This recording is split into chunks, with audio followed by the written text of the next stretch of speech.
this afternoon yet, Right. so Merry Christmas to all of you. We are going to start, we're going to move into the mountains now and into the wood and logging industry with Tom Westergreen. And I've known Tom all of my life, and there's nobody that knows more about the woods in Whatcom County than Tom Westergreen. So he and I go back a long way. His grandfather and my grandfather married sisters, so we have had a lot of connection for a long time. And we want you to be able to be free to ask questions. Now, Tom and I know a lot of information, but sometimes we don't convey that very well, and sometimes you might have a clarification or something. So just raise your hand, and I'll try and stop Tom, and we'll get the clarification or amplification of whatever you want him to amplify, and we'll go from there. So with that, I present to you Tom Westergreen. Thanks. I'll hold it. Let's see if they can hear me. Can you hear me in the back okay? Or if not, say something. So first, thanks for everybody coming. I'm going to introduce some family members that came just in case nobody else came today. But the other thing I was going to say is thanks to Eileen for inviting me. She had called the house and left a message, and Bonnie told me what it was about. I said, I am not going to do that. I don't want to do that. I don't want to go down and talk to the librarian. She called again, same thing. I didn't return 2 of her calls. And then I was at the office in the desk, and she called. I answered the phone, and it was Eileen. So she's talking me into this. I'm saying, no, I just don't want to do the family history thing. I said, fine. I said, if you want to talk about forestry or something, that'd be fine. She said, something, just give in, because she'll talk you into it every time, I guarantee. So I want to introduce my wife, Bonnie. She's here today, and my oldest daughter, Lisa. And then my favorite aunt, Aunt Frances, is here. So it's very nice. And so I think I'll start out. It seems like there's something else. I want to yes. If you would just scoot about 2.5 feet that way, then all of us would have a visual as well as He audio. can't move, sorry. The camera's on him. Oh. Sorry about that. Everybody else will have to move. Or stand. Yeah, I mean, there's probably room to move a little bit, but you want me set here is what you're saying. I'm You're all sorry. plugged in. I mean, a lot of you are familiar with the Westergreen name, so I want to introduce you to Gus Westergreen. And so Gus is my great-grandfather and Lisa's great-great-grandfather. So some of the stuff that I'm going to be talking about is out of a book. It's the Whatcom History. There was 2 binders of books that had, I think it was done in the 20s, that had sketches on the different pioneers in Whatcom County. That's what they look just like those right there. That's because they're the same. Okay, that's what when I was saying that. I think you're talking about the Roth books, aren't you? Yeah, somebody else mentioned that. I didn't know the name. I just saw that on my notes here of the Whatcom County. And so a lot of the information we've got on great-grandpa Gus came from that. Francis may have some more, but most of the family didn't talk about it a lot. And then especially, so he was born in Sweden, and at the age of 20 he left Sweden. And so we had some friends staying with my niece and nephew from Sweden, and so they went back and they did some research, and they came up with dead ends. So it's going to take a little bit more time to find some of those things. But anyway, he came from Sweden, immigrated, and so we don't know why he left, but he was educated there, immigrated through Manitoba, came across on the railroads, and then, so we were talking a little bit ago about railroads, so it was about 1864 is when he came, and he worked on the railroads here, the Northern Pacific and Washington, for a few months, and then he went to Oregon with the Southern Pacific Railroad or something, and worked there for a while, ended up in Seattle, ended up in Alaska fishing, and then came back to this area and worked with the railroad between Everson and Sumas, is what it had in the book. So he kind of did all that, what I just mentioned, in about 4 years. And then, who knows why, decided to settle down, so he went up the South Pass Road. So everybody knows where the Westergreen Road is on the South Pass. Are you familiar with that or not? So, I mean, if you up there and the road's there, and you see the house back where Francis used to live on the hill. And so that's the homestead place right there. So in 1888 is when he homesteaded there. And at that time, and then Jim can make some comments on this too, because in some of the work you've done, is I think at that time, the end of the road was about, the last settlement was about the North Pass Road. So that's another, about almost 2 miles. And so I don't know if it was just a trail or what it was at that time, but basically he had to pack everything in to start his homestead because there was no road or anything. And also at that time, most of that country, and I'll show you some other pictures in a minute, had been burned and then trees coming back. So I'm guessing along the creek, and he had to cross the creek at least once, was pretty brushy. So it wasn't easy going. I think it probably took a while before they could get a horse trail or something like that, or a wagon trail. And so I'm just guessing, I'm speculating, so if anybody wants to disagree, they can disagree. But so anyway, so he homesteaded there, and everybody's familiar with the Homestead Act. There was 160 acres that he decided to homestead. And so that's when they were trying to develop the West. And if you stayed on the land so far, they gave you the land. The government gave you the land, and I'll show you that here in a second. And so anyway, we've always in the family kind of wondered why he went in this particular area. Our end of the mountain, it's kind of a rock cliff, which was from an old landslide. So that's where, he started his homestead, going up through the trees, and he had a little bit of nice flat ground, but very little really flat ground, and with those rocks. So that the history that we're perpetuating here is true or not, is it kind of reminding him of the home country of Sweden, those rock cliffs and everything. So that's the only reason that's the only thing we can think of because there's a lot of other farmland that would have been a lot more valuable, but that's what he did. So he spent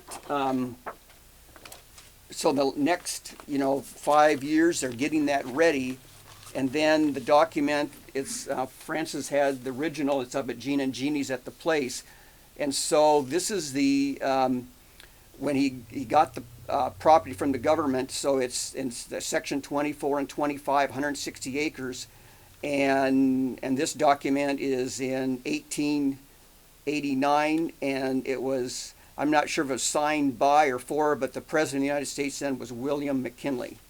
And so that's that document. And I think Francis said the original is up at Gene and Jeannie's, and several of us have copies of that.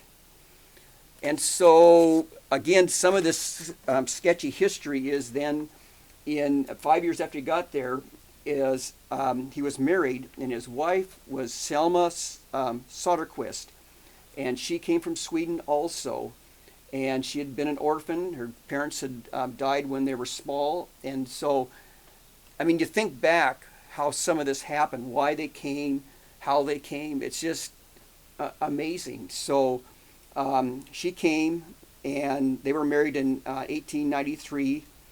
And had 6 children. 2, I think, passed away when they were younger. So the next thing I kind of want to do, was there any questions right there? I'm going to just kind of move around, you kind of see where I'm going. But if there's questions, just raise your hand and we can talk about it. And so I guess the next thing I'm going to do here a little bit is, I think that's important is, in our society nowadays, it seems like we're all thinking just about our period of time. The whole world rotates around our lives, and so if you're familiar with, I guess I want to kind of share maybe what South Pass Road and some of the history before, because we look at what's there now, what happened before. So if you go up the South Pass Road, past the sawmill, up the hill in the first bend, there's a Sealand Road. Anybody know where the Sealand Road is? Okay. So on the end of the Sealand Road, it was Ellen and Pete Sealand who lived there. And so Ellen Sealand was Gus' daughter, right? I think we ran where it was. So Gus' daughter. So my grandfather Albert was his sister, and so at the end of the road there, the house is still there that Ralph Lockenbach lives in, and 20 acres. So that's where they lived. And I don't know if you're familiar with that area. I think a lot of people went to their home, not necessarily to visit them, but to park and take the trail up to the Nooksack mines. So I know somebody here knows where that is. But so how many people have been up to the Nooksack mines before? Oh, quite a few. There you go. And so it's kind of interesting. I think that's kind of the history. We think you go up there now and you think it's all pretty much, wild and there's some logging and stuff. But, they actually had built not a little city, but built quite a bit of for the mine. And there's still, if you up there, I know you've been up with your llamas. There's still the old the safe that's in the bank there, and there's some different things. So this was a pretty big structure at that time. And then if most of you have been there familiar, I know there's at least 3 different shafts, but those were all my history, and you guys can disagree with me, were salted. It was just a speculation is what was going on. There was never any gold there. It was just speculation, but somebody put a lot of money into trying to do that. So it's kind of an interesting part of the history. I wanted to ask you one thing about that gold mine. I couldn't believe that they actually had a stagecoach road going up to that mine. Yeah, and I'm not familiar with that, but thanks for adding that. Well, I could see it when I was hiking there. When you go up, Okay, up to the end of the Sealand property. right, up along the fence. Along the fence, then you basically get on that stagecoach road from there, and you can tell Okay. it's a grade all the way to the top. Okay. All the way to the Yeah, I've top. seen some, but yeah, thanks. Well, I mean, look at all the material they had to bring in. I mean, they probably sawed some on site, Yeah, but there was quite a bit involved in that. So, there's, and this picture here, it says is 1910. yeah. They had a dance hall up there. They had to get the people up there to dance. Well, it was actually a resort. I mean, the whole. So it was more than just speculating for the mine. They brought the whole. Mike Impero mentions it Okay. in his book, but Lee Stilson, this former DNR archaeologist, and I Okay. went up there, and we researched the whole area as much as possible, and then he went through later on and found more information in books, like Mike's and whatnot. Right. And there's one photo that Kinsey took of that whole complex Oh, really? in, Okay. completed. And I was just amazed at how much had actually been built there. And it mentions that it was a fake gold mine, but also a resort. Okay, slash resort. And so then that property now is owned by Great Western Lumber, where the mine stuff is that I work for. So, but thanks for sharing that. 370 investors. Really? A fake mine. They were all So, lucky. so they invented scam. So that's when the word scam was invented back there. So then, right where the Sealand Road takes off in that bend, there's a nice house that Sheila Lagerway lives in. So help me with this, Francis. But so I remember my Aunt Tina, which is my grandma Westergreen, Ella Westergreen's sister, lived there with her mom, Nicolina Gardiner Knutson. And we got some pictures of them. But so Nicolina, I think I might have met her, but I was very little. But I mean, you remember, Lisa, some of the sweaters we had, those little sweaters? Those were those were knitted by her. And so the other thing I want you to remember, you know what I'm talking about. You may go up and make the bend. Well, in the pasture right there, what happens every spring? Daffodils. Daffodils. So that's daffodils from my Aunt Tina. So that they've come up all those years right there. So always remember Aunt Tina when you go around the corner there. And the horses have been in there, and they kind of get on them, but they're still spreading out into the road and across. So, and if you go a little further down the road, before you get in that dip into the creek there, was where Carmela Wilkins lived. And so that place there, I think that house was built by Grandpa Gardine. Is that right, Correct. Francis? Okay. So thanks. And so this is now I'm going to go on my Grandma Ella's side. And so she was born in Robe, which is out of Granite Falls. And so her family came from Norway, and they lived down there, and then I was just reading this, and then they moved up to the 10-mile road. And so what happened is, so her dad worked in the shingle and shake mills down there and got pretty much poisoned from the cedar. Was allergic to it or whatever, so they moved up, and then he passed away. So here she is with 11 kids, and a widow with 11 kids living here in Whatcom County. And so along comes Grandpa Gardine, which had already been married twice, had lost 2 wives, and married Nicolina Knutson with 11 kids. Wow. Yeah, wow is right. And so this picture's a little hard to see, and I could pass this around, but so it's a picture of the family. It would be right behind there, kind of looking up, where Sharon and Johnny Tellison live. So it'd be kind of looking right up at their house there. And there's some bigger timber, and this again was done in about 1910, but it was all burned and everything. They're all standing between the burned stumps, and that's where the hill was burned and everything. So I'll pass that one around, Jim. Tom, do you know what he did for a living to be able to support all those kids? I mean, in those days, Bonnie, I think most of them were just farmers. They lived on the land and farmed. I think in the notes here, he had moved a couple times. He had one place and then moved. And, in those days, I mean, like Grandpa too, if you had 7 cows, you had a big herd. And you could live on the land and do that. And so, go ahead. I live in that home now. Oh, really? There you go. Yeah, and so I've done through a lot of Jim's work, done some research. Okay, great. Found his obituary. Okay, Grandpa Gardine. Yeah, and so he was a forester in Sweden and brought that skill with him as well. And he continued. Okay. As you can see there, that there is now a field, and he pulled all those stumps out of there. And They were very good about clearing the land. yeah, and he utilized the creek, and I think you're probably going to.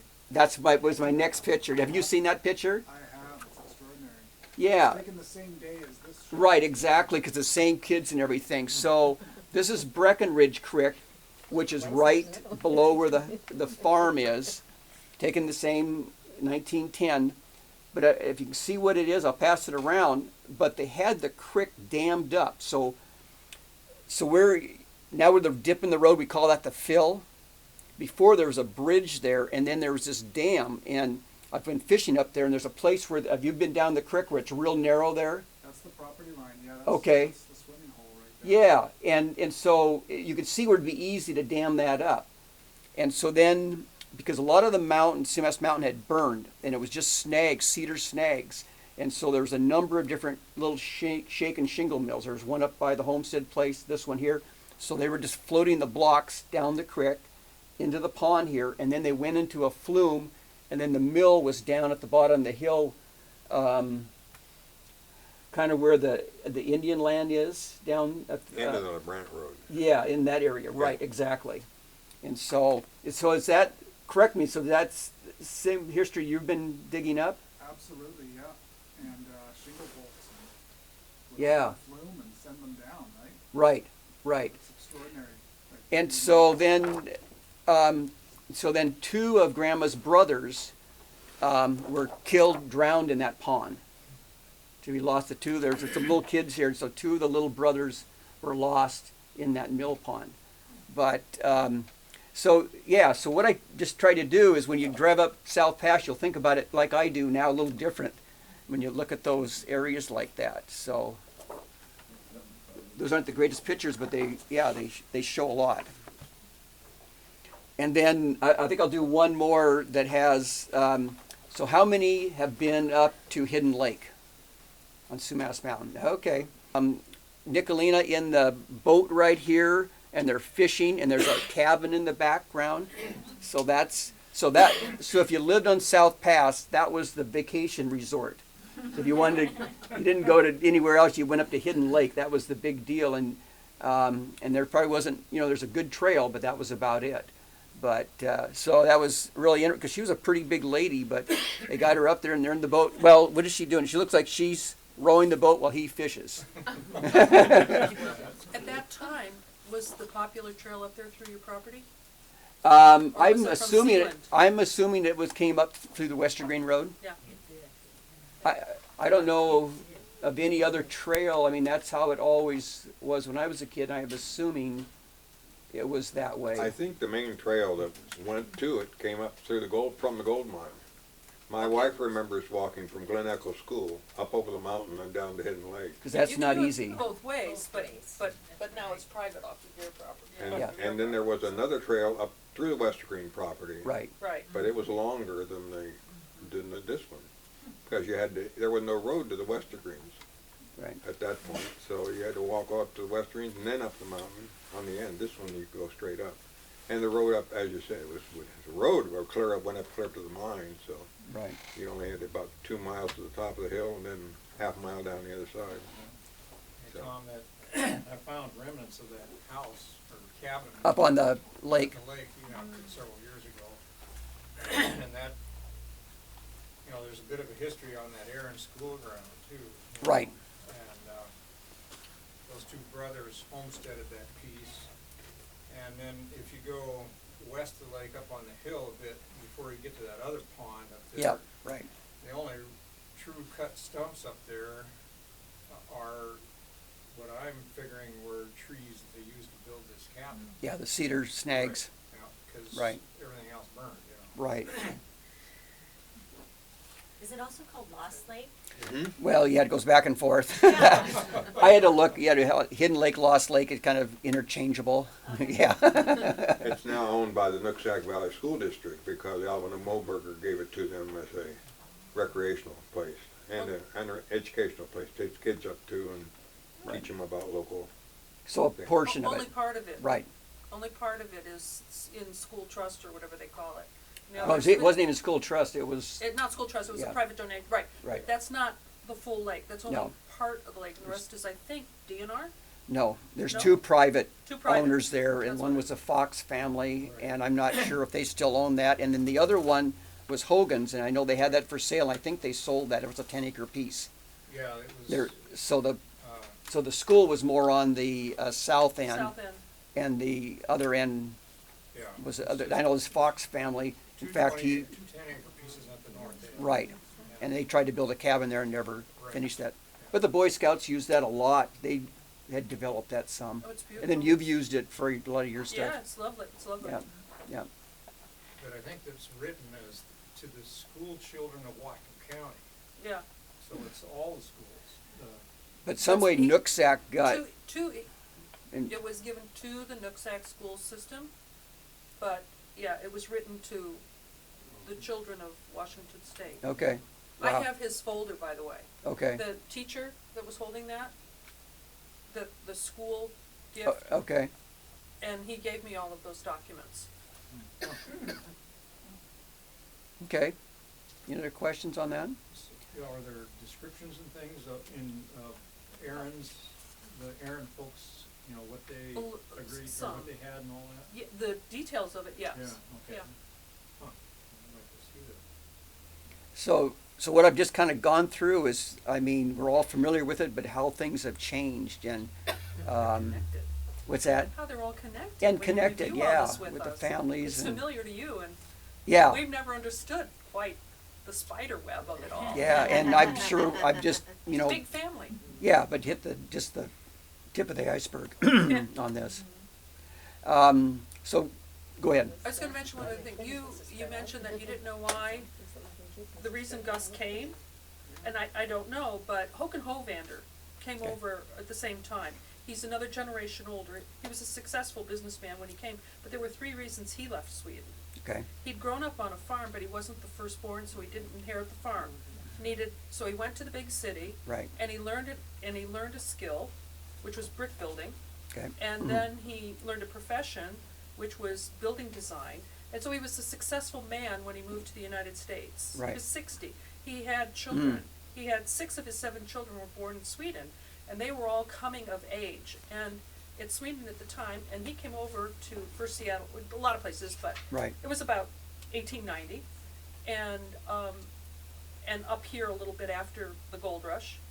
But the second reason he left was the mandatory military service that was Okay. required at that time, and his boys were all coming of age. And what year, what age, what period of time would that have been? He came to Seattle just before the gold rush. And, In the 1890s. and he came up here after that, like, I wanna say 1896. Okay. 1900, so he built the house like around the turn of the century, and the barn was 3 years later. Okay. But, the third reason, so it was compulsory military service, it was not the firstborn, and high property taxes were also very important to him because now he's a successful businessman.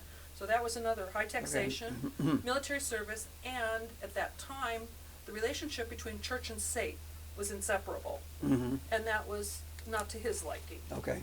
So those were his 3 reasons, and I think those are real common reasons. Probably, You know, if you don't have income, if you didn't inherit the land, right. to go someplace where you Right. can get land. And just we'd made work the hard. assumption about that he wasn't the oldest. We'd made that assumption too. Yeah. The other thing, so he finished, Gus had finished high school, and then he was working in the woods as a logger. And so, you know, he had that Yeah, the skill. forestry tie. So, so that was the part of it why he probably ended up there too. But yeah, that was good. Anything else?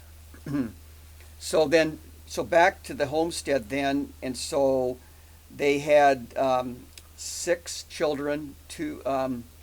Gus and Selma had 6 children, and 2 had died, and then I had the 2 aunts, and I didn't know my other aunt very well, and then the other one was grandfather Albert, and so Albert was born. All of them were born in the house, the homestead house up there, and then Albert ended up in World War I in Europe, and when he came back, his dad sold the farm to him in 1920, and then Gus moved down on the Timon Road and cleared more land. I think he just liked to clear land. That was maybe not farm, just clear land. So anyway, he lived there, and then lived in Sumas, and I know Bonnie's family knew him when he lived in Sumas. Your mom Right. was Swedish and could talk with him, and Yeah, they always he enjoyed helped to that. build a chicken coop and- Right. He helped build the chicken coop. Yeah. Yeah. So that's kind of neat. And so, so there was 160 acres there, and then Grandpa Albert then ended up in forget what year, 1921, marrying Ella Knudsen. And so, and then they lived and they raised their 3 sons. My dad, Richard, and then John and Francis, and then the youngest was Leonard.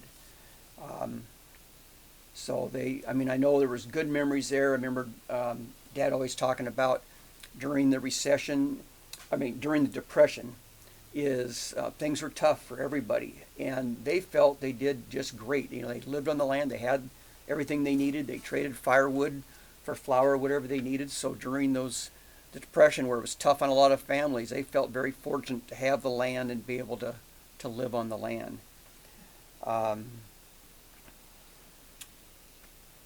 And so, Jim, you might help me a little bit with this.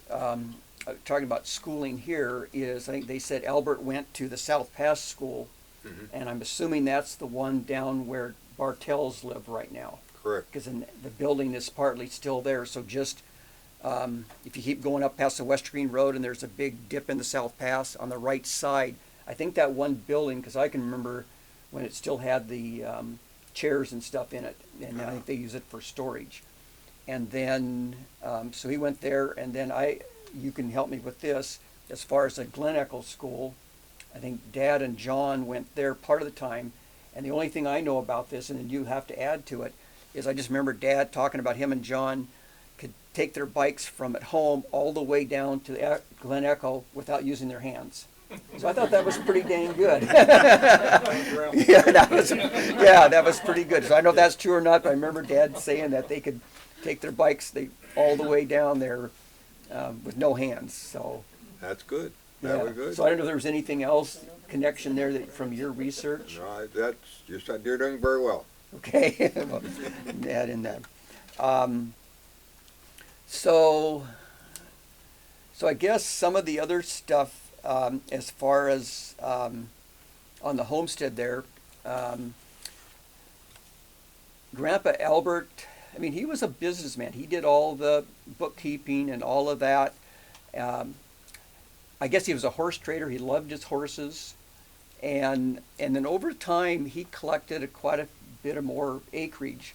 I know up above, and also in section 25, it was kind of interesting. We think everything was in big blocks, but there's some of that right against the state DNR land was in 20-acre pieces, and he bought 3 or 4 of those 20s. And you think, it seems odd it was already broke into 20s at that time, and so then accumulated that. Like I said, he loved the horses. There were also, Grandma Ella was great about not only family gatherings, but bring the community in. They had a lot of family stuff there for anniversaries or birthdays and everything. And out in their yard, up on the hill there by the place, was always a nice place for a picnic outside.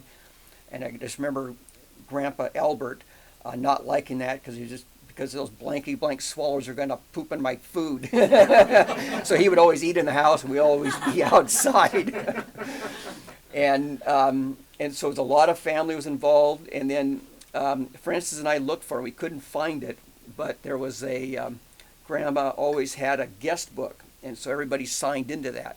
So I must have been about 12, and we were not too long ago, or a few years ago, we were looking at the guest book. So my name is there, Tom Westergreen, and then about 2 below that was Bonnie Silvas, which is my beautiful wife.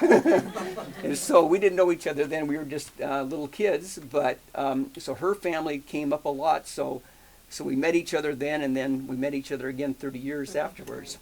And so her family, like I said before, not only were Swedish background, but then her aunt Adelia was a teenager, and the family was having some tough times, so she came to live with Albert and Ella. And so that's where she went to school and then helped take care of the 3 boys.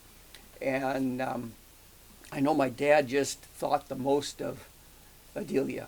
And he would come up with funny things. He said, well, she was so good, you should shave the kindling before you give it to her, so you'd get any splinters. So that's pretty special if you have to shave the kindling. Yes, Francis. Tom, I might say one reason she came, your grandmother Ella had undulant fever. Okay. And she was, couldn't. You don't have that now. No. That comes from cows that What was that? have bags. So what was that again?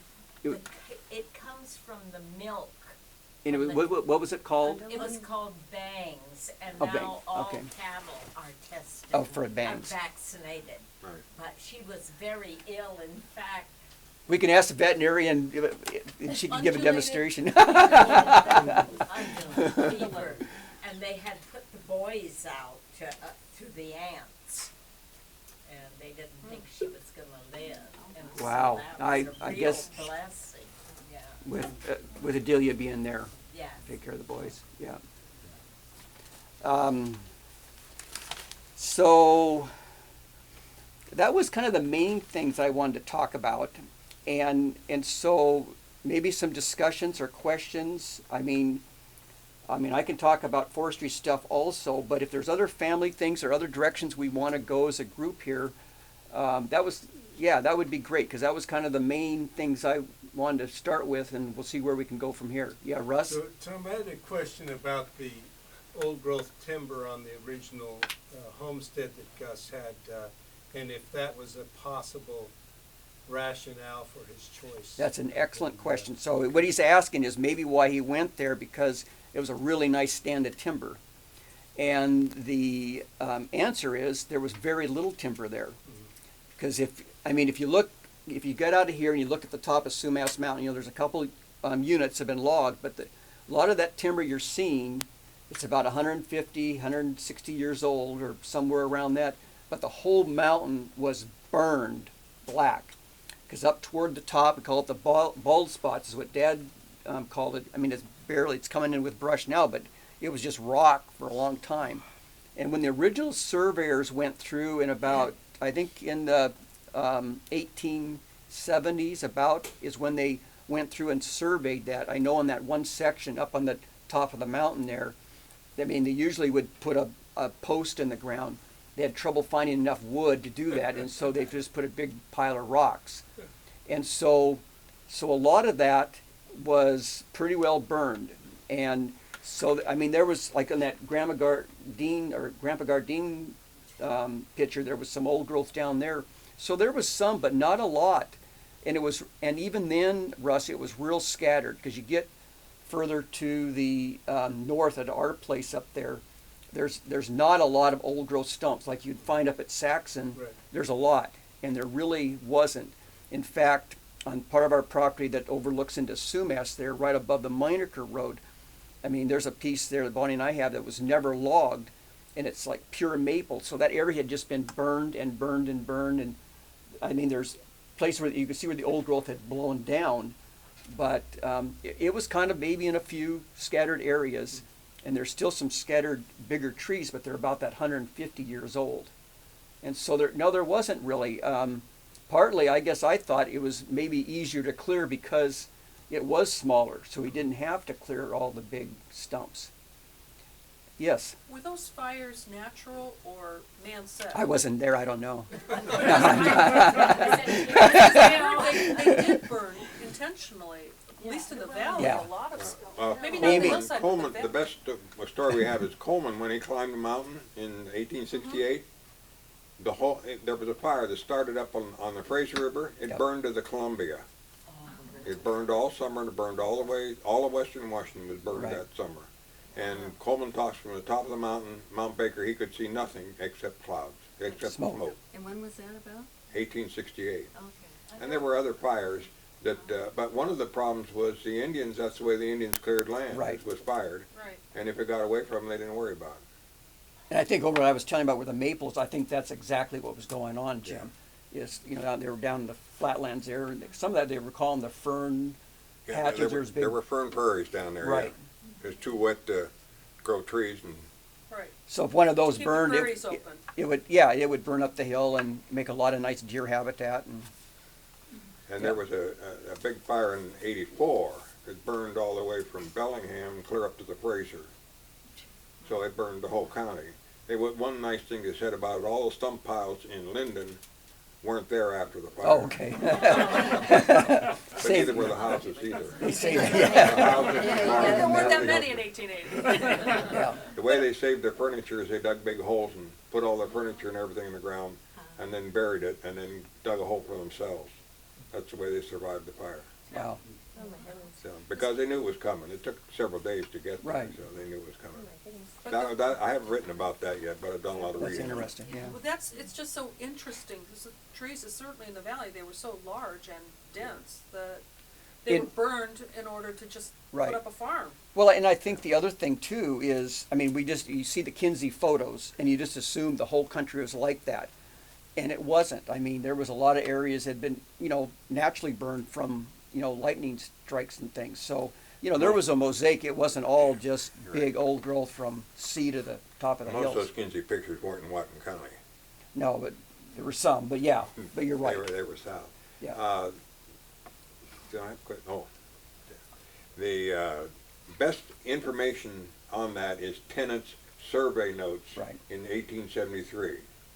When he went through, he was hired by the USA to go through and survey all the section lines and all the township lines.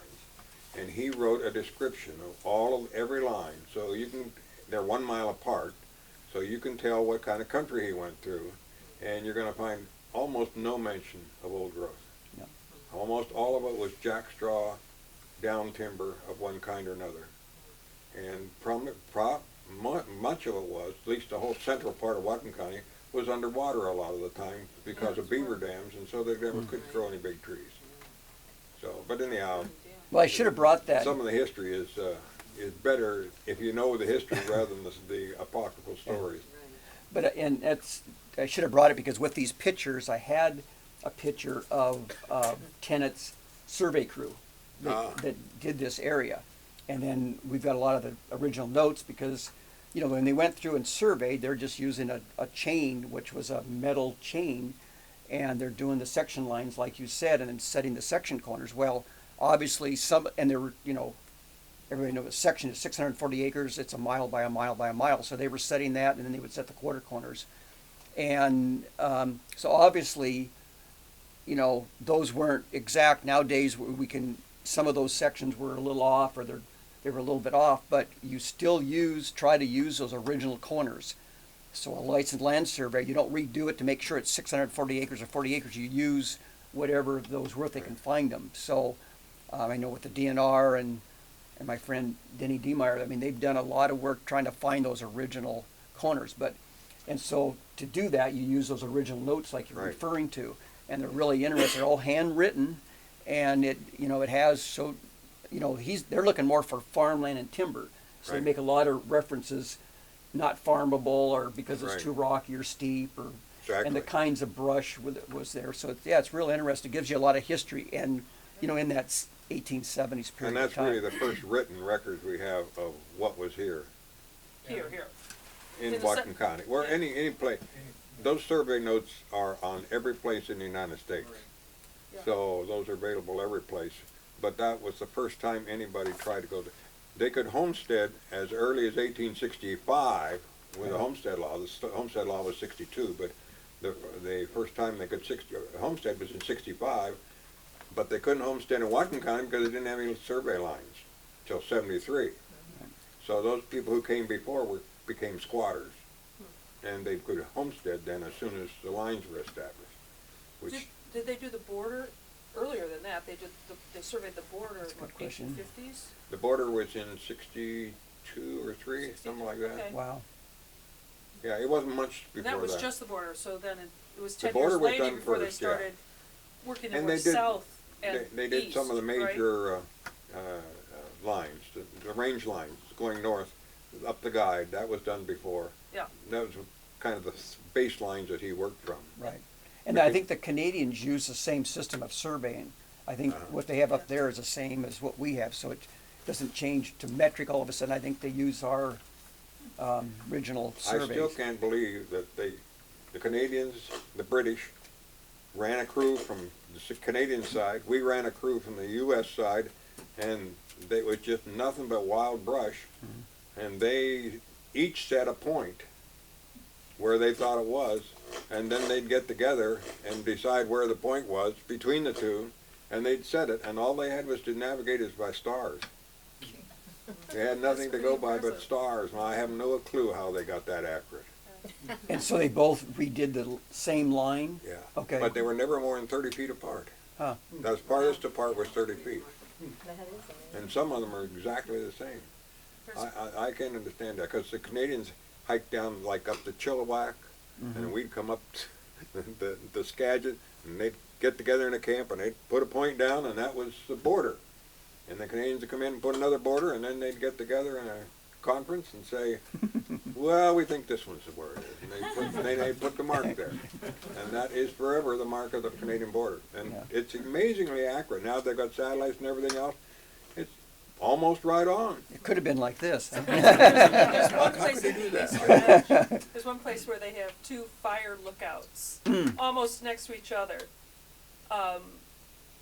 Because they when they went to build them, they misjudged Oh, really? what was the United States and what was Canada. So we built one in Canada, and they said, so they had to build a second. So I had to They're build both another one. standing. Yeah. Those, Yeah, Russ. So, go ahead. Well, just back to the notes, they're called GLO notes, Right. Government Land Office. And you read through them, like Tom mentioned, they're all handwritten. And if there's already a habitation nearby the line they're going through, it'll give the person, the family name, and whether or not it's a cabin or a homestead or what. So there's a lot of history beyond just the survey Right. Right. involved in reading those things. They're really good to read. Like Jim said, that was the first Right. chance to really look at the land. Exactly. Yeah. Yes, So, Russ. Tom, with the proximity of your place to the Canadian border, was there any talk of trade in liquid materials during the Prohibition era? There might have been in Saxon, but not here. Yeah, there was down our way. Old stumps. We were too busy pulling Is stumps. Is this a cover-up? Or? I don't know. There were some known stills on Sumas Mountain. Where? Oh, Oh, it's jeez. not a Westergreen question, sorry. Not on Westergreen's property, of course. The Burns knew about that because they were prohibition people. Yeah. On Vetter Mountain, there's Smuggler's Pass. Oh, yeah. Yeah, there you go. And the There's a- drones name know when somehow. you're there, too. Yeah, there's a question in the back there. Yeah, there's, as you come off South Pass, left onto North Pass there, about a quarter mile, there's a very old homestead on the Right, right. the Larsons and, Is that the Larson? well, it's Larson, I don't know before, but, so that, when I referred to the North Pass being the last, so there was a homestead there when Grandpa Gus came. And so then he was the next one beyond that as far as I know. Uh-huh. And I'm not sure what family it was, but then the Larson, Orville Larson, they lived there the longest that I know, but I don't know who was before them. So that's a pretty early one. That's a- Yes, it is. No, yes, that's right. Yeah. And are the Ostroms, were they around there as well? Yes, and then so the connection there, and we can go back and forth here, is so my grandma, or the Knutsons, so my grandma Ella, her sister was Elma, who married an Ostrom. And they lived down on the Gillies Road and had the farm, had the mink farm there, but they also had relatives that up in that area. Oh, okay, so that's where the nature reserve comes from, it's there. Yeah, and so that, what was his name? So that was the Ostrom. He passed away, and he had 40 acres there. And so I was in college, and I purchased that 40 acres. And then when we built our house, we sold that property, and his relatives. So it was Elma's son. No. Got this wrong. I think a brother-in-law. No, it was. an It was Echo's brother bought it. Oh, okay. Yeah. Vincent. Vince bought that and donated it to the county. Oh. Yeah, right. And for the homestead, didn't they have to live on that property 5 years? Yeah, before so in this case, file? it was 10 years is when they got it, and then it was interesting because then he got married 5 years after he got there. So I don't know if he had to start the family too, but so he worked it for 10 years, and there was. I mean, was there that requirement you had to work it for 10 years? Do you remember, Jim? You had to make certain improvements to it, but if you could make them, you had up to 5 years to make those improvements. Okay. So you could make them in 1 year if you were really ambitious, and you had money. You're Most right. of the problem was people didn't have money, No. so they had to do it themselves, and that took a little longer. One of the things you didn't mention is that Gust was one of the overseers. I've forgotten what they call it. He approved whether or not they were making progress on these other homesteads. On the other homesteads. And the okay. deeders had a great angst against him because he decided one of the deeders was not making sufficient improvement. He wasn't working fast enough. And they Yeah. didn't get they abandoned their house and left the land. But the one story that I hadn't mentioned about Gus that I remember, and I don't remember the source of it, but Gus, the old days they had iron stoves, and they normally weighed about 400 pounds. And the closest they could get to it with some sort of transportation was the river. And then it would be floated across the river to the north side. But from there, everything had to be carried. There was no horses on this side, and no animals. So if you couldn't get an Indian packer, and the Indians packers were either slaves that they had from other tribes or very strong Indians that they had trained to be packers, and they could carry 400 pounds and walk away with it. They could put 400 pounds on their back and walk away with it.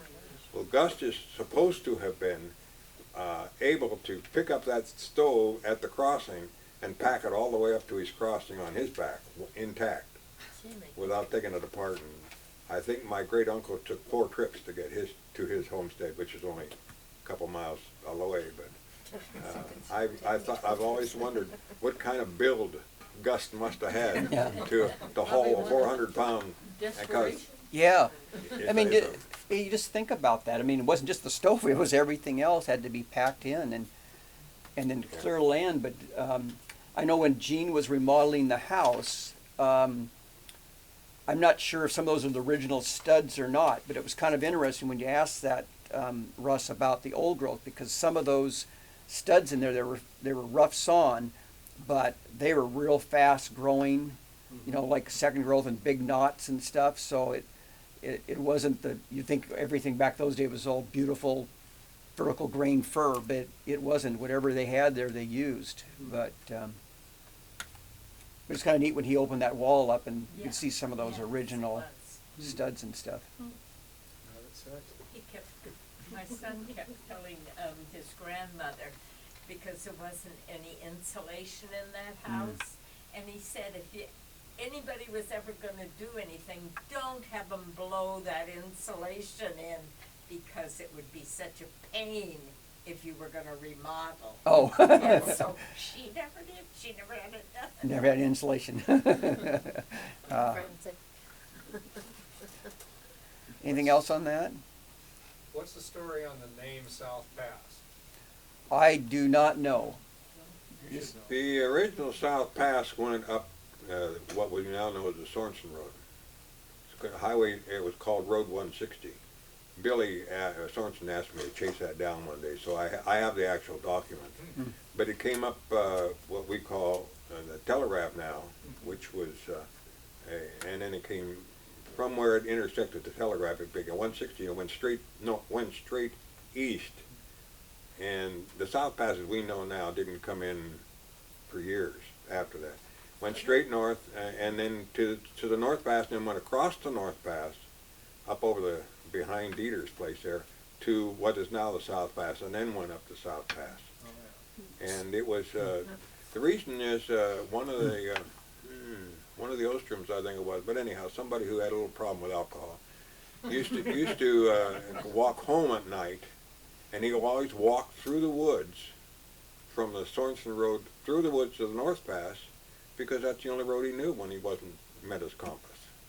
Because that was the road he'd walked for so many years, and then of course when they put the new South Pass in where it is now, they abandoned the portion between the Carl Road and the North Pass.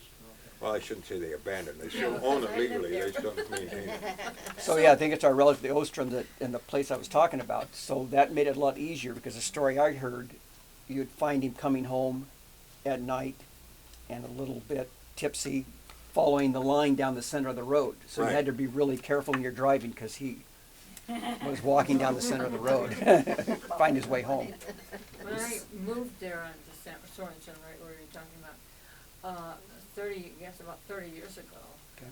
I thought it was the shortest road I'd ever seen Oh. in my life. You're on it and then you're off of it. Right. Before you can get And anywhere. it was connected, yeah. Well, one other thing I was going to say then is, when you were mentioning about the roads, is it was interesting with the railroad, because everybody was doing railroads. So my understanding, the railroad to go up to the limestone quarry and up to that area was designed to come up South Pass, up Breckenridge Creek. Right. But then this is where politics got into it. So Sumas had a lot better politicians, so they talked them into coming up Sar Creek instead, which, the road, that's where the limestone came down all the time. And I mean, it's kind of interesting if you look at the maps or just drive those two areas, kind of, I guess this is, I'm surmising, is how the land's divided up. Along where the railroad is, there's a lot more smaller lots, a lot more people, compared to the South Pass. And so I think, that railroad, by having that transportation there, more people use that area. So, I mean, look at the Reese Hill Road to ours, they look a lot different how they've been developed over the years because of the railroad. So I'm glad the railroad went that way. I read or was told at one point that the term South Pass came about as a trail because it was the way around the Sumas Lake. Oh, okay. Way before it was drained. South side of the lake. Okay. And even though it's in the valley there of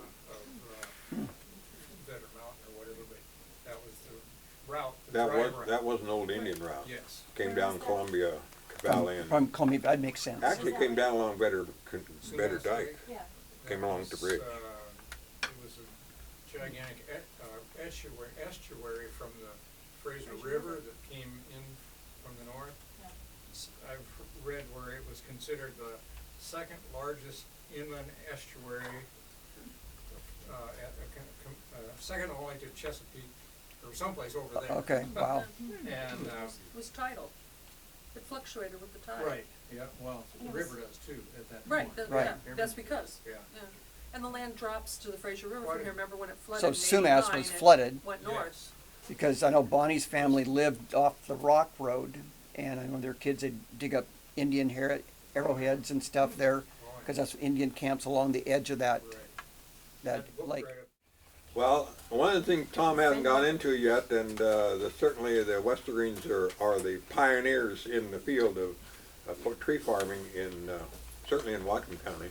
And Tom always impressed me when we went to church together, and he was getting all kinds of awards for his knowledge in the tree farming area, because we had a tree farm too. But he was making it his ag project and all that sort of stuff. Then he went off to Wazoo and became even more educated, and of course by that time his dad's farm was needing his expertise, and I think it's over 600 acres now, isn't it? Well, different family members. Yeah, the Westergreen holdings up there, and the whole valley, basically all the new growths and everything, was basically Tom and his dad's willingness to start planning forestry in that area, because all the rest of us were just doing it here and there, but they were doing it scientifically, I think. But I like to know about that part, and we've got the expert here, so I'm going to let him talk about it. Well, that's a good lead-in, because that was one of the things I had jotted a note down that Dad had always said, that his grandpa Gus had told him is, to buy timberland, they'll be valuable. Those trees will be valuable someday. And so, as most of you know, then Dad didn't move too far away from home. He just moved across on the other side of the South Pass Road. And I think he bought, right after he came back from World War II, he bought that 40 acres there where the house is, just a little bitty house, and then added on to it. And then they were married about a year later, I think. And so then over the years, when I was growing up, and that was the pictures on the flyer, so I've got 2 brothers, Ed and Bill, and then 2 sisters that are younger, Joan and Carol. And so when we were little, Dad drove a milk truck for Milky Way, Dairy Gold and Milky Way, and he was on a 10-hour schedule, so a lot of times he had a day off, and during the summers, we were out in the woods with him all the time, as those pictures showed, and working over at Grandpa's. In fact, so the one picture with me by the load of logs, so that was a picture of Grandpa Albert's truck, and it was an old Army truck, a 6-wheeler, and so that's what he hauled logs from there down to Great Western Lumber. And so that was a job we were doing for him, and so he put the paycheck in my name, so that was my first load of logs. and so so all 3 brothers, we were helping Dad all the time. Nowadays it wouldn't be legal. We didn't. I think he got his hard hats after we were 18 or something, but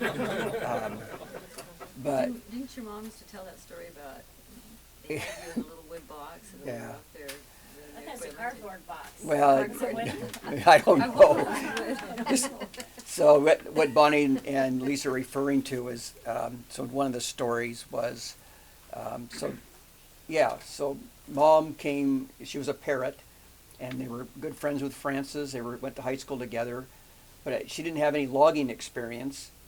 They were farmers, but she learned very quick, and obviously was a very hard worker, so she was out helping Dad load logs. They'd load logs on the truck with an A-frame, and then used a cat to pull up the logs and put them on the truck.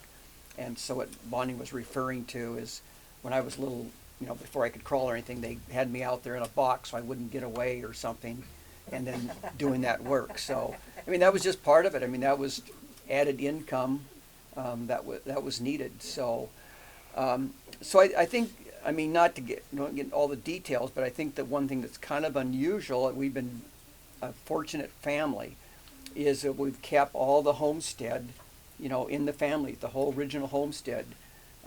Jen and Jeannie still have the homestead place and that property there, which is great, and the rest of it was timber, and we've kept that, in the family. So, that's kind of unusual to keep it that long. And so yeah, you got to remember we're Swedish, so we don't want to be rich or anything. We just like to work hard. So that's why so that's the whole key here. We just give us something where we can work hard and we're fine. So,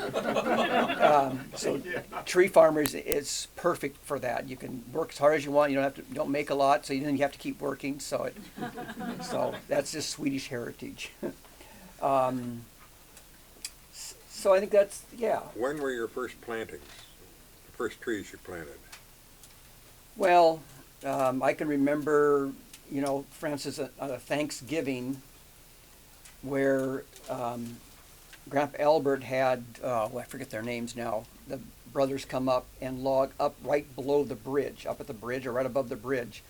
And then, so my brothers and Gene and Jeannie, all the cousins got together on a Thanksgiving and we planted trees. That's the earliest I can remember.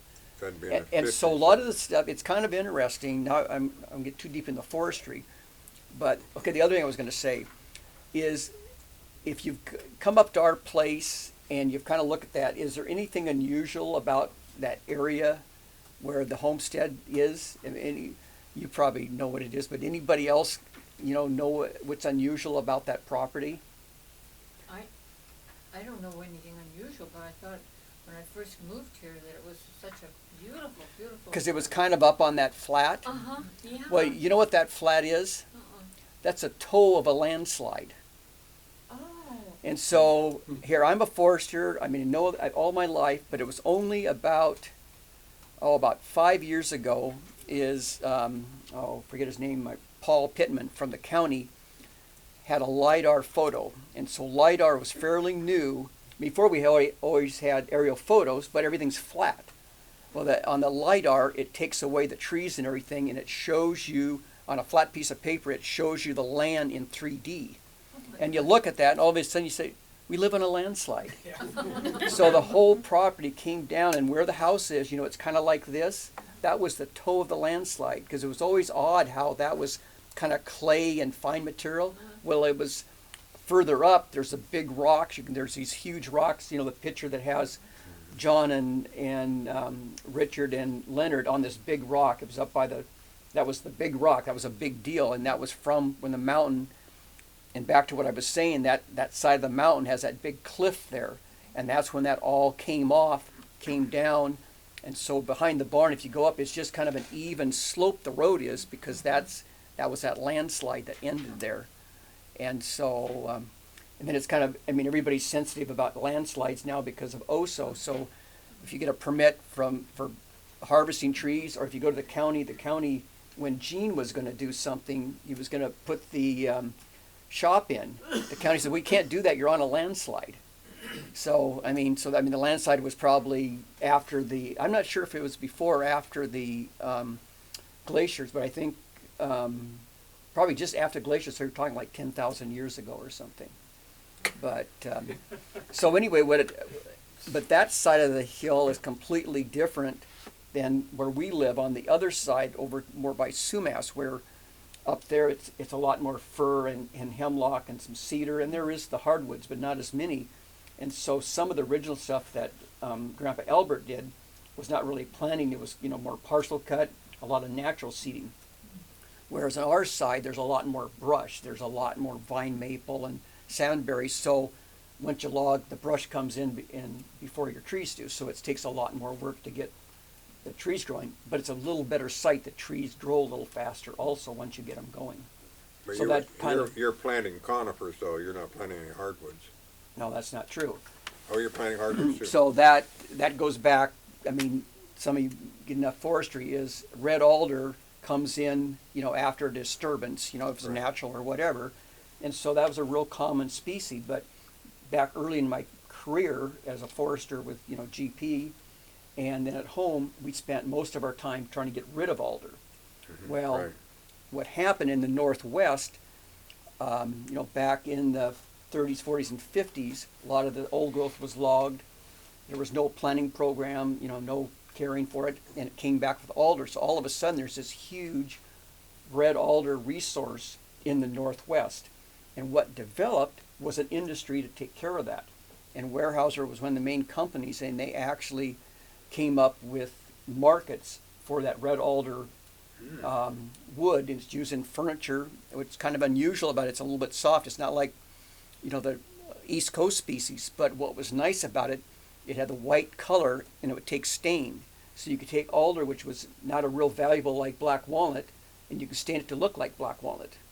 And so they developed a really good market for that and export, the lumber and around. So a number of mills developed, and so that alder resource has become, it's worth more per thousand even than fir or hemlock. So now you're seeing landowners like ourselves and other landowners not only not getting rid of it all the time, but actually planting it. So we've been actually planting it. Got some plantations because there's certain sites where it grows better. Right. Because Douglas fir doesn't grow good everywhere, and we saw a couple examples of in a field where he planted it all to cedar because it was really damp. Well, there's some spots in the field where so damp even the cedar wouldn't grow. Yeah. And so there's all these microsites. So when you're a small tree farmers like we are, you can be more specific. You can go out and find those right sites. So we have incorporated more hardwood in the mix to kind of have a mix of species. So hardwood matures faster too. Well, the alder does grow really fast, and so and they don't care if there's wide rings or anything in the wood, and so it can mature in 25 to 40 years pretty easy. Yeah. So anyway, it's we're planting trees now that Lisa's kids or grandkids would be involved in. So what's the future going to hold? What are going to be the products in? So I guess an economic strategy for us is to have a mix of species and have ones that grow best on that site. So you know who you sound like? You sound like the Walton family. We did watch that a lot, didn't we, Lisa? Well, yeah, and we didn't have a sawmill like they did, but we have one close. So those of you who know me, I work at Great Western Lumber, and I've worked there for 20 going on 23 years now. And so the owner, my boss at Great Western Lumber is the president of the company, and the manager is Jerry Millman. And his grandfather bought Great Western Lumber in 1951. And so they've kept it in the family. His grandfather was from St. Louis, Missouri. And I think they had a sawmill in Alabama, and then they had, or Arkansas, and then they had some things going on in the St. Louis area, and then he came out and bought this. And they always had absentee, the other thing that happened is when they bought that, there was a lot of Missourians that came out at that period of time to log in the area and work in the sawmill. And they were saying at Christopher the other night, there was a couple fellows that had worked, Crabtree.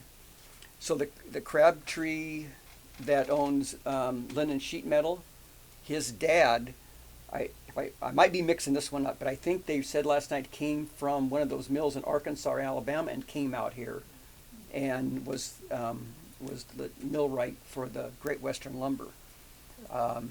So anyway, what's that? About when did he come out? Well, it was 1951 is when they bought the mill. There was already a sawmill there, and it was Walt Craig and some other investors had it. It was called Everson Hardwoods. And it was kind of interesting when we added onto the mill, not onto the mill, onto our office. We had an office for me, and then at that time we were getting permits from the county, and the county comes out and says, because the sawmill's on one side and the office and the planer's on the other side, and they said, well, you can't do that. You're too close to the road. You can't do all this. And they wanted us to put a buffer between the office and the road, which is just the length of a pickup. And so we had our attorney look into it, and she actually proved there was a sawmill there before the Goodman Road was there. So then they left us alone. So when was the first sawmill that you know I of? don't know, but it was before the Goodwin Road was there. Even if it was just a log pulled up and somebody was sawing it, she was able to. We got our permits, was the Do you point. know anything about the big mill that was east of you? No. There was a big mill there before the turn of the century. No, I'm not Huge aware of mill. that. Burned down in 06, 08. Okay. And how far east? Uh, You said east? On the, it's right across from the Brant Road. Okay. Because there was a group of employee houses right at that point. There was Okay. about 10 or 15 employee houses in there. Because some of the people that went to Glen Echo Okay. worked in that worked mill. there. Okay. But 06, 08, the reason I remember that is 08 is when all the men left Nooksack to go up and fight that fire. Okay. And then the livery stable guy that wasn't able to go up because he was just a boy, so he set the livery stable on fire. Burned down Mather's building for the second time in 3 years. But you know, obviously we talked that mill. I wasn't aware of that one, Jim, and I know there was a lot. That was a big mill. I've been trying to locate it. I don't know exactly Yeah. where it is, but the aerials in 1906 don't really show it. They show the houses. So my Okay. guess is that it either wasn't built up then, or I don't know. But I've been trying to look for it. If you find out, I'd like to know. Yeah, no, I haven't heard that, but yeah. So then, you know, it was a hardwood mill, and then so when I was growing up, Great Western Lumber, they bought all the species. They sawed maple, birch, alder, and then I just looked at some notes the other day, cleaning out some files. They even cottonwood, and then fir, hemlock, and cedars. They did everything, and so then in the last 20 years, we don't do the hardwood anymore because it's more of a specialty thing, and we were doing cedar, hemlock, and fir, and now we're almost a fir mill right now. So just how the industry has changed, you know, over time. But you know, it's the only sawmill for a long time. Yeah. And then when we were talking about the shake mills, I mean, there was a shake mill at the other end of the Cabrant Road there. That was my goodie. On that one, okay. Goodie. And then even up right below the Homestead house, there was a little shingle shake mill. I mean, it didn't take much to do one, but on that one, I know I always, when we were getting permits and talking about fisheries and stuff, that one they said was right over where the driveway goes up, was right over the creek. And the reason for that was so when they were sawing, it would carry the sawdust away, so they didn't have to worry about that down the creek. And, you know, and then, so that should have pretty much ruined the stream forever, but when we were kids, there was plenty of salmon and everything, but it's, you know, things change. I mean, and things heal back up too, and it's interesting, and that was part of the point we're talking about today is, you know, that history from clear back, you know, 120 years ago, and how things So change. are you cutting trees that you planted yet? Yes. We had a project this year, didn't we, Lisa? And so it was one piece that Bonnie and I had bought, and then we had logged. So that was in 24 years ago. And then Mark Timmersma, Lisa's husband-to-be, helps us plant some of the trees. Matt Tellison helped us plant some. And so we've taken care of those. So then I had a project to do a commercial thinning on that this year. So for Cole's senior project, that was part of what he was supposed to do, is help me thin that out. So we thinned that, and so yeah, I've logged trees that I planted for sure. Makes you feel a little old, doesn't it? Yeah, it should, but I don't feel old. But you're right. It makes me feel old. I mean, what it makes me feel is it just, I mean, you know, we look out there at, okay, I don't want to be too political here, but, you know, where we've just logged or something, it looks like heck, but it doesn't take much to change that. It grows and changes fast. I mean, again, we're all looking kind of at our, you know, tunnel of our lives, but well, that's where we don't, somebody said that the other day, I forget who it was. They had gone to the tree sale or something, or one of the early tree sales, and it was somebody quite old. And they said, "Well, why would you want to buy trees? You're too old. You'll never see them get big." But so I thought it was an interesting comment. But that's how some people would look at that situation, and obviously I look at it a lot different than that. So Yeah, that really struck me when you were talking about that, because you're thinking way down the line, and you're remembering way before. Yeah, yourself, you know? I mean, and that's a good point. And like I said, I take it for granted because I just in my genes here. Obviously, this is what we've talked about. It literally is in my genes. Okay. Yeah. Yeah. We just I take that for granted. Just I love doing that. And yeah, things change, but you never know. Maybe we're doing planting the wrong species. We don't know, but we're doing the best we know at the time. And just what you brought up about the alder. I mean, you know, we've made changes over the years, and it's interesting. You know, if you live on the land like we do, I mean, you really do understand what's going on. So, with some of this concerns now with climate change, and we're going to need to be planting palm trees here or what, whatever. I don't know. I guess I look at it, just do the best we can in mixing up the species, and we know how adaptable trees can be and resilient. And so the important thing is just, keep it productive. And I think that's another thing too, and is, who knows in the future if the kids or whoever, what they want to do, but if, trying to keep it as productive as we can is both health-wise for the forest, but and then it's a value there. So maybe there's enough value in the timber, they don't have to worry about just selling the land for development or something. So Well, I just like kind of I don't know what the aspect of it is you'd call it, but I don't know what a good term for it is, but I think of like continuity of generations. Okay. Because your family, your whole family Right. extends this way and off into the future. That's just wonderful. Yeah. Well, Does Grandpa have a saying about that or something about planting? they keep growing. They keep growing. There's something else. I remember him saying that Yeah. he was planting it for his grandkids. Yeah. Right, right. I think Well, if I more know- of us thought that way, things would be a little bit different. Well, I know Ed just a piece that Grandpa Albert had bought, and then my brother Ed bought. So if you go past the Westergreen Road, it's all been logged on the right side. I don't know if you've seen that. So Brother Ed's been doing that, and if you look closely, it's growing trees really fast. If you haven't noticed that, just look in a few years. But there was a couple big residual fir there he cut this year. They're right by the road, and he counted them. They were 150 years old. And so that's about the oldest. We were talking about old growth. I mean, there was some, but that must have been right about. And there was no fire scars in that at all. So it must come in after that. And then up behind the barn, there's the one right by the driveway. When you go on the Westergreen Road, there's that fir there. So that was probably that same about 150 or more residuals. So yeah, Russ. So Tom, could you talk a little bit more about? You've kind of given a sense of how you grew up with and received some of your values, but more specifically, how you've worked to pass them on to your children and grandchildren. The values of your attitude towards the land. Yes, I mean, Lisa can respond to that, and Bonnie can respond to that. But and that's difficult because everything changes. I mean, when we grew up, like I said, the three little brothers. I mean, we were up there all the time. I mean, we had chores, cows and the chickens and stuff. But I mean, we were doing industrial logging that we shouldn't have been doing. But and it was always. I mean, I know I'm getting a little sidetracked, but I'll get back to that. There was one year it was really hot, and so the woods were shut down, so you couldn't use chainsaws.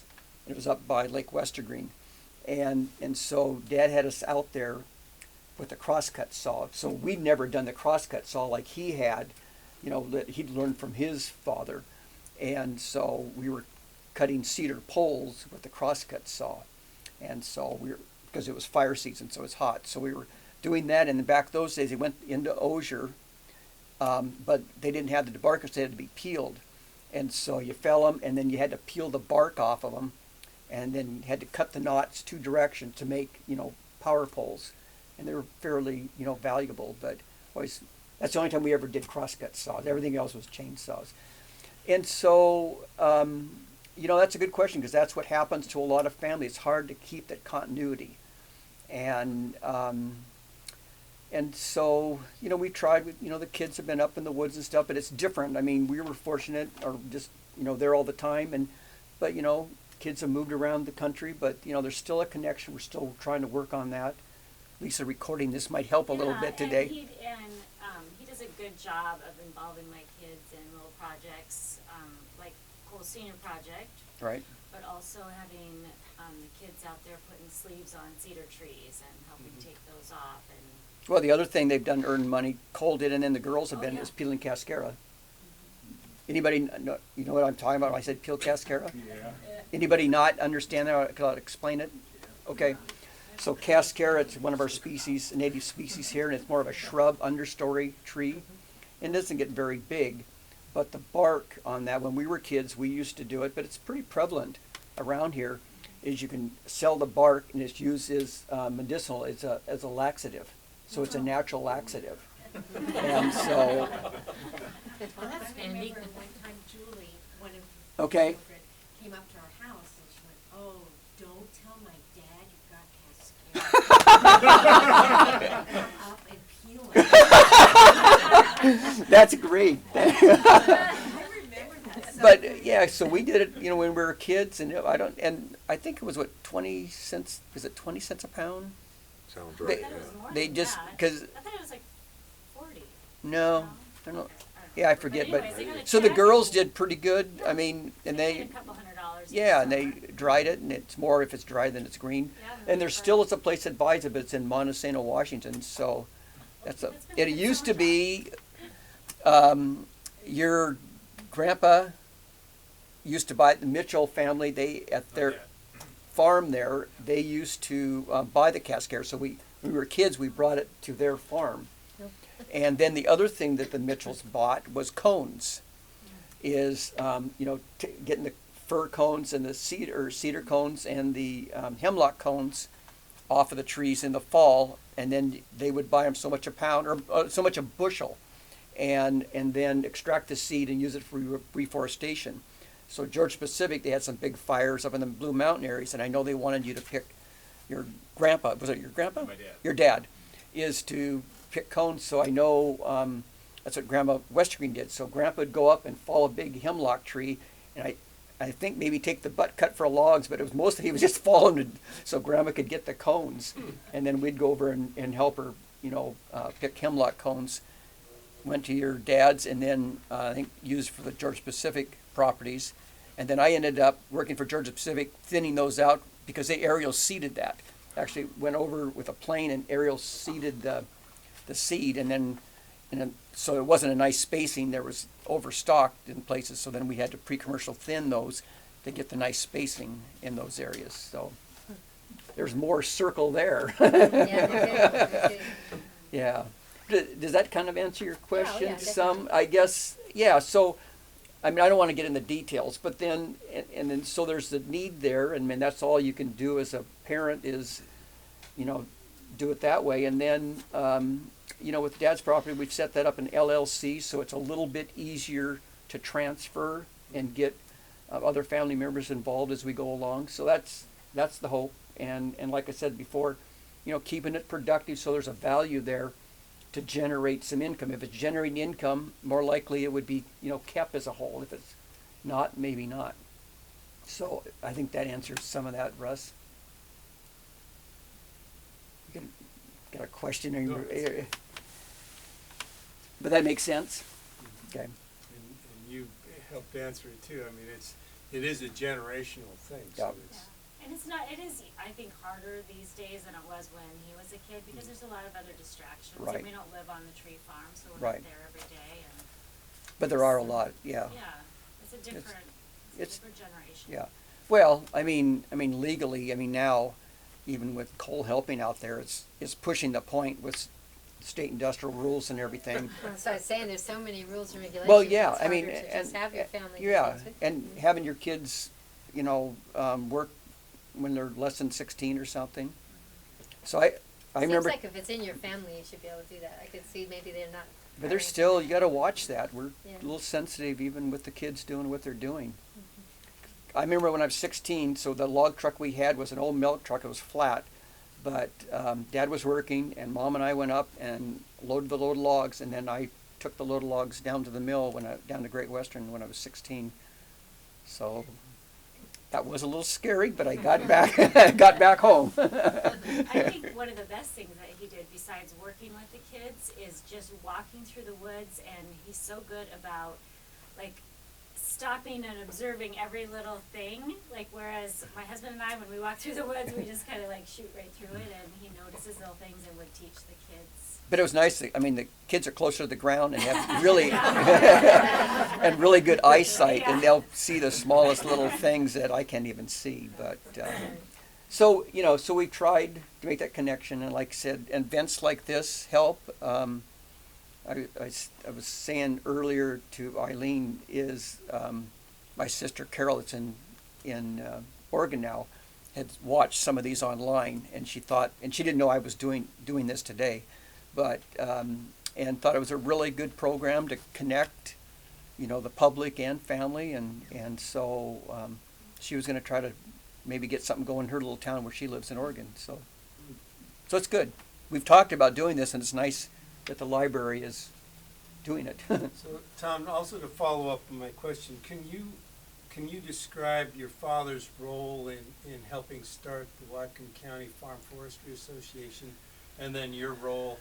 So this is a generational thing, your Right. role following. So, I mean, there's like 215,000 small forest landowners in the state of Washington that own like 10 acres and up. And it used to be you thought you had to have hundreds and thousands of acres, but really nowadays with the prices and everything, even on a small 5 or 10 acres, you can practice forestry. And when you're practicing forestry, you're doing all these other things at the same time. You're doing watershed protection, you're cleaning the air, you're providing wildlife habitat. So it depends on your goals, you can do that. But like I said, not every small landowner is a trained forester. And so there's organizations, and one of the main ones is the Washington Farm Forestry Association. And their main goal is education for small landowners. And so they've been around 50-some years or more. And in this county, there was the state foresters. They had state foresters. Olin Fosna was the first one. Hank Reisner was another one that helped small landowners. And he helped develop a chapter here in Whatcom County. And my dad was involved, and there was several others. And so if you're sitting here and you don't know anything about Washington Farm or Whatcom County Farm Forestry, so there's a tree sale every year in Linden in March. So that's our fundraiser. So if you went, you'd see the three of us there selling trees. So that's another thing. Groups like Washington Farm Forestry, education, but trying to do things to generational. And so if you're really interested, in that, one thing you might do is go to our website. It's wafarmforestry.com, because one of the projects we did about 10, 15 years ago was to put together a book, was Stewards of the Land. And what it was, and I think there's several of our family and several other families in Whatcom County, is that some of these older people, like my folks that had lived on the land, put a whole book together in the state of Washington of all of these families, and most of them have passed away now, so it was very timely, but really interesting stories. So if you go to that website, those are for purchase, and it's about an inch thick book. What's the website again? It's wafarmforestry.com, or just give me a call. But so that's another way, trying to make that generational connection by preserving some of that, just like we're doing here. And then we're involved, like I said, education, but part of it, we talked a little bit before, it used to be the things that affected forestry were, you're worried about fire, that was a big deal, bugs and things, but really nowadays it's probably regulation that's more likely going to hamper, your property. And we need regulation. I mean, there's a balance there. So, Washington Farm Forestry is helping to keep that balance from a small landowner's perspective. Where's Eileen? Is it time? Have you ever made any attempt to figure out what the economic value of a crop is? Yes, I mean, that's what we, did with big companies, and that's a good point.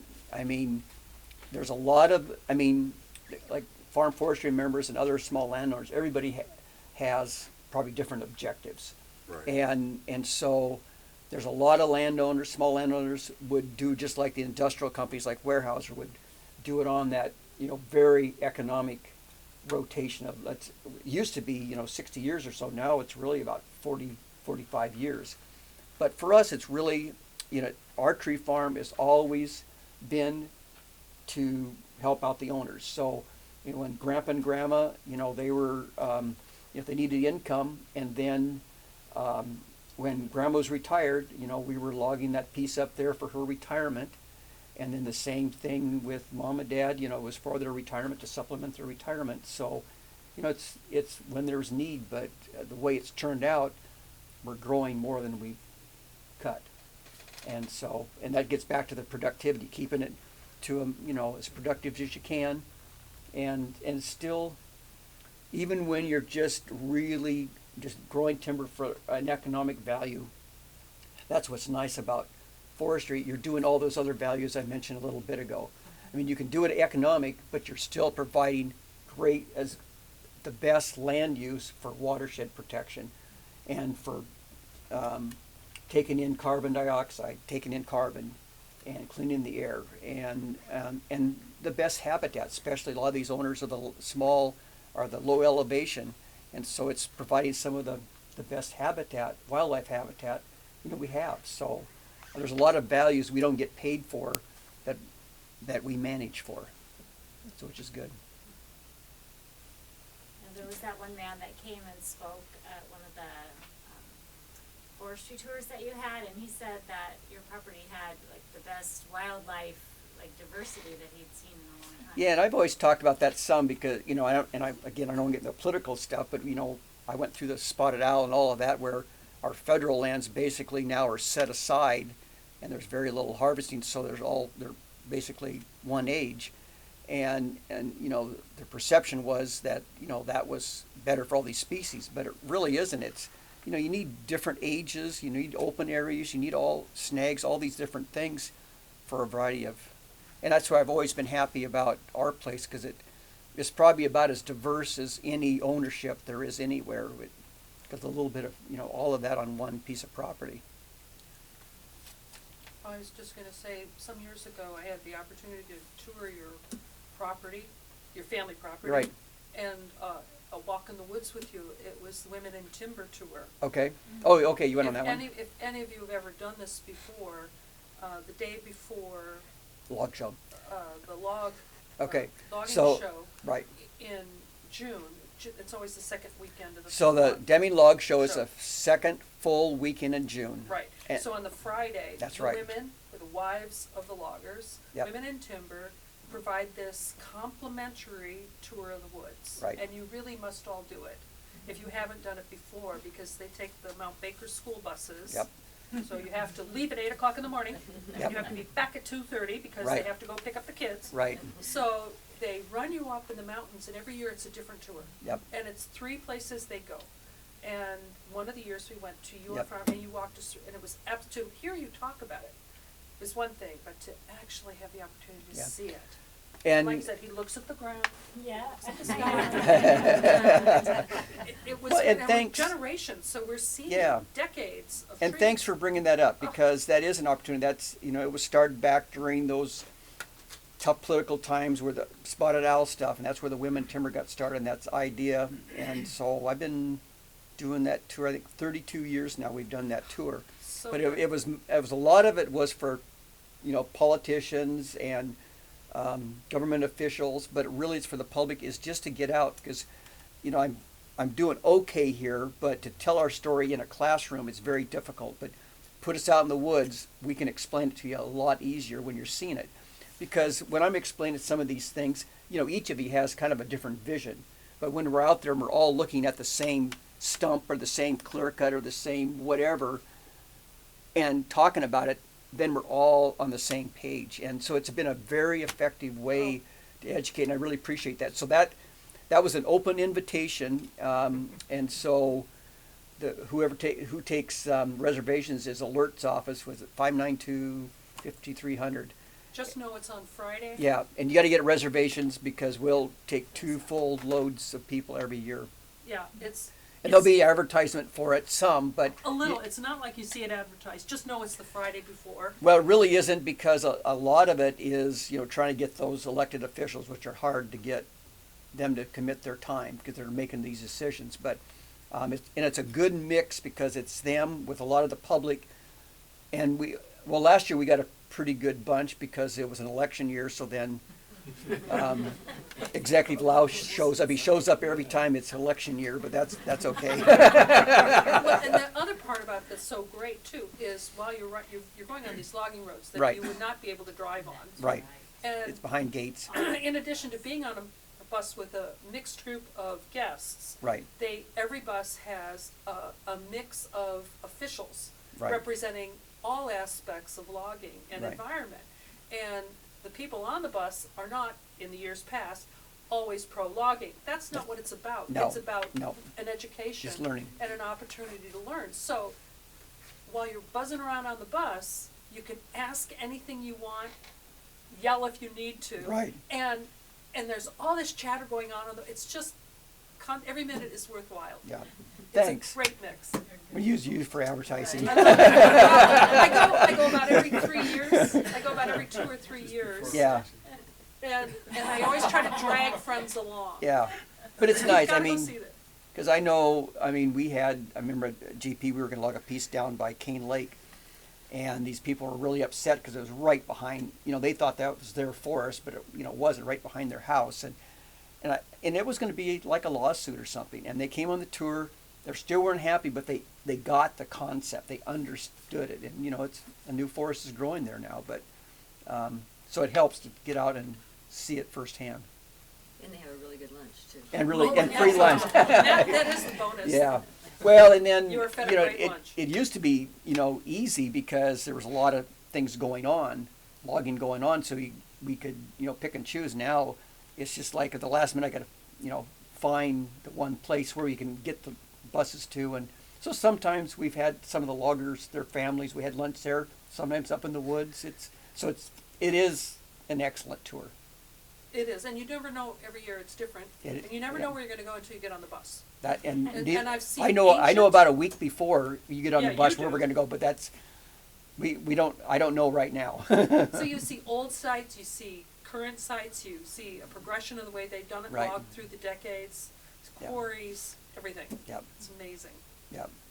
Well, and that the year you went, that was, the big quarry over on Cyper Road. I mean, how many of you been up in that? I mean, you see it, but so we took the bus ride up in it and saw that. Then we went up to the Sisters too. Yep. Quarry. Yep.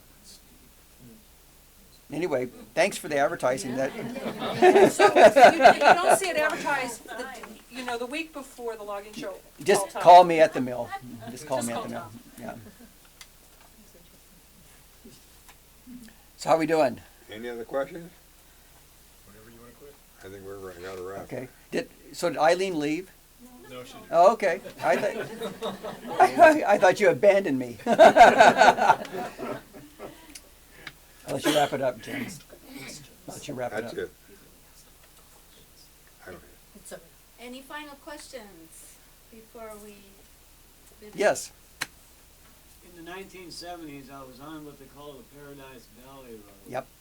I went up the road a couple of miles, and I was told that was the way to get to Lost Lake. Is that Yes. true? Yes. It's still lost. Yeah. We went up a real steep mountain. Yep. That's the easiest way to get there. Well, that's the main way. I don't know if there's any other. Well, there's some other ways too, but that's the main way where the gates are not locked right now. So off to the left, there was an old house. You know anything about the old house that was sitting there across the creek? No. Really? He's talking about the 70s. There's a little bridge of some sort that someone made, but back in the woods there was an old house and it had a whole bunch of old canned goods and whatever in it. No, I'm not familiar with that. I'm not talking about the cabin up there. No. Well, Okay. yeah, there is the cabin that's, not on Paradise Valley Road. Well, you kept going straight. This one, the only one that I'm aware of is the cabin that was built in 1891, I think it was. And it's, in the last 3 or 4 years, it has been renovated and restored by the horsemen. That's the Sealand, Yeah, going yeah. up Yeah. Sealand cabin. Right. The backcountry horseman did that, I Yeah. Right. think. Yeah. But you're talking On the Paradise Road. And in the Yeah, seventies, and- you could go all the way to Deming on Paradise. You can't anymore, but The road, there's a bend, yeah, but if you kept going straight before it Oh. got bend, you Yeah. go down that where this trail supposedly at the time went up to Lost Lake. Yeah, Out to there the was a w- house back there. Left, Yeah. there was a house. It was right, not far from Star Creek itself. Right. Yeah. Okay. Yeah, I never did know who No, I owned didn't that either. or what, It was just kinda spooky, a house. Yeah. Yeah. but I'd forgotten about that one.